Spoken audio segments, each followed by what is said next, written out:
ವರ್ಷ ಮುಖ್ಯಮಂತ್ರಿ ಬದಲಾವಣೆ ಇವತ್ತು ನಾಳೆ ದೀಪಾವಳಿ ಆದಮೇಲೆ ಯುಗಾದಿ ಆದಮೇಲೆ ಈ ರೀತಿಯಾದ ಚರ್ಚೆ. 3 ವರ್ಷ ಕಳೆದ ನಂತರದಲ್ಲಿ ಡಿ.ಕೆ. ಶಿವಕುಮಾರ್ ಅವರಿಗೆ ಅಧಿಕಾರ ಹಸ್ತಾಂತರ, ಅದಾದ ನಂತರದಲ್ಲಿ ಡಿ.ಕೆ. ಶಿವಕುಮಾರ್ ಅವರ ನೇತೃತ್ವದ ಸಂಪುಟ ರಚನೆಯ ಕಸರತ್ತು, ಖಾತೆ ಹಂಚಿಕೆ ಫಾಲೋಡ್ ಬೈ ಅಸಮಾಧಾನ, ರಾಜೀನಾಮೆ ಪ್ರಕ್ರಿಯೆಗೆ ಮುಂದಾಗಿದ್ದು ಅವರನ್ನು ಸಮಾಧಾನ ಪಡಿಸೋದು ಅದೂ ಆಯಿತು. 60 ದಿನಗಳ ಸಮಯ ಸಂಪುಟವನ್ನು ಸಂಪೂರ್ಣಗೊಳಿಸ್ಲಿಕ್ಕೆ. ಈಗಲೂ ಸಂಪೂರ್ಣ ಆಯಿತಾ? ಇನ್ನೂ ಒಂದು ಖಾತೆ ಬಾಕಿ ಇದೆ, ಇನ್ನೂ ಒಂದು ಸಚಿವರ ಹುದ್ದೆ ಬಾಕಿ ಇದೆ ಫಿಲ್ ಮಾಡಲಿಕ್ಕೆ.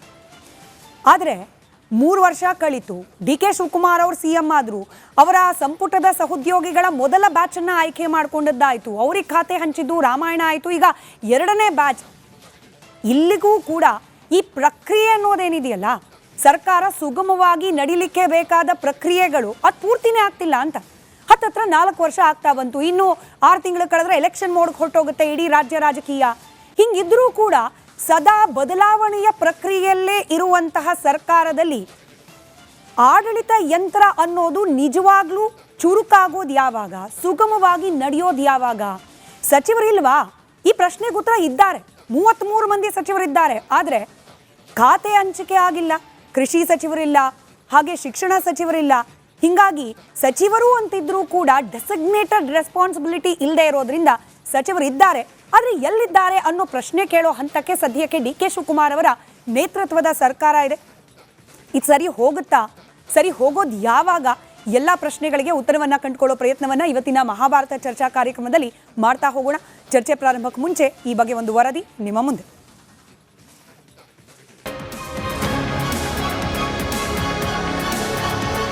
ನಮ್ಮ ಮುಖ್ಯಮಂತ್ರಿ ಹೇಳಿದ್ರು ತಾಳ್ಮೆ ಇರಬೇಕು ಅಂತ ಹೇಳಿದ್ರು. ತಾಳ್ಮೆಗೂ ಒಂದು ಮಿತಿ ಇದೆ.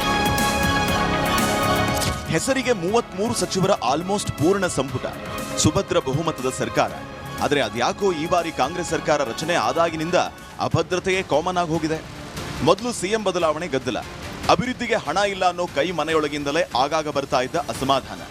ಮುಖ್ಯಮಂತ್ರಿ ಬದಲಾವಣೆ ಆಯ್ತು, ಇನ್ನಾದ್ರೂ ಆಡಳಿತ ಯಂತ್ರ ಟ್ರ್ಯಾಕ್ಗೆ ಬರುತ್ತಾ ಅಂದ್ರೆ ಯಾಕೋ ಲಕ್ಷಣ ಕಾಣ್ತಿಲ್ಲ. 2 ತಿಂಗಳ ಪ್ರಹಸನದ ಬಳಿಕ ರಾಜ್ಯ ಸರ್ಕಾರದ ಸಚಿವ ಸಂಪುಟ ವಿಸ್ತರಣೆಯೇನೋ ಆಗಿದೆ. ಆದರೆ ಸಂಪುಟ ವಿಸ್ತರಣೆ ಬಳಿಕ ಹಿರಿಯ ಶಾಸಕರ ಅಸಮಾಧಾನ ಭುಗಿಲೆದ್ದಿದೆ. ನಮ್ಮ ಮುಖ್ಯಮಂತ್ರಿ ಹೇಳಿದ್ರು ತಾಳ್ಮೆ ಇರಬೇಕು ಅಂತ ಹೇಳಿದ್ರು. ತಾಳ್ಮೆಗೂ ಒಂದು ಮಿತಿ ಇದೆ. ತಾಳಿ ನನ್ನ ತಲೆಯೊಳಗಿರೋ ಕೂದಲೆಲ್ಲ ಹೋಯ್ತು, ಅದಕ್ಕೆ ಈಗ ಟೋಪಿ ಹಾಕಿದ್ದೀನಿ. ಭಾಳಷ್ಟು ನಾನು ದೊಡ್ಡ ಪಟ್ಟಿ ಇದೆ, ಆದರೆ ಇವತ್ತು ಯಾರ ಹತ್ರ ನಾನು ಹೇಳಬೇಕು? ಅವೆಲ್ಲ ಯಾರನ್ನ ನಾನು ಒಪ್ಸೋವಂಥದ್ದಕ್ಕೆ ಮಾಡಬೇಕು? ಇವತ್ತು ಇದೆಲ್ಲ ವ್ಯರ್ಥ ಆಯ್ತಾ? ಯಾಕಿದೆಲ್ಲ ನಾನು ಮಾಡಿದೆ? ನಾನು ಬಹುಶಃ ಇನ್ನು ನಾನು ಏನಾರ ಮಾತಾಡಿದ್ರೆ ಬೇರೆ ನಮ್ಮ ಸಹೋದ್ಯೋಗಿಗಳು ಬೇಜಾರು ಮಾಡ್ಕೊಳ್ತಾರೆ. ನಾಗೇಂದ್ರ ಕೊಟ್ರು ನೋಡ್ರಿ, ದುರಂತಪ್ಪ. ನಾಗೇಂದ್ರಗ ಅಲ್ರಿ ಕೇಸ್ ಐತೆ. ಅಸಮಾಧಾನ ಎಷ್ಟಿದೆ ಅಂದ್ರೆ ಖುದ್ದು ರಾಹುಲ್ ಗಾಂಧಿ ಕೆಲವರಿಗೆ ಕರೆ ಮಾಡಿ ಸಮಾಧಾನ ಹೇಳೋ ಹಂತ ತಲುಪಿದೆ. ಸಂಪುಟ ವಿಸ್ತರಣೆ ಏನೋ ಆಯ್ತು, ಆದರೆ ಅದರಿಂದೆದ್ದಿರೋ ಅಸಮಾಧಾನ ತಕ್ಕ ಮಟ್ಟಿಗೆ ಶಮನ ಆಗೋವರೆಗೂ ಖಾತೆ ಹಂಚಿಕೆ ಬೇಡ ಅನ್ನೋ ನಿರ್ಧಾರಕ್ಕೆ ಬರಲಾಗಿದೆಯಂತೆ. ಈಗಿರುವ ಸಚಿವ ಸ್ಥಾನ ವಂಚಿತರ ಅಸಮಾಧಾನದ ಜೊತೆಗೆ ಖಾತೆ ಹಂಚಿಕೆ ಮಾಡಿದ ಬಳಿಕ ಆಗುವ ಅಸಮಾಧಾನವೂ ಮಿಕ್ಸ್ ಆಗಿ ವಿರೋಧ ಪಕ್ಷ ಹಾಗೂ ಸಾರ್ವಜನಿಕರಿಗೆ ಆಹಾರ ಆಗಬಾರದು ಅನ್ನೋ ಲೆಕ್ಕಾಚಾರ.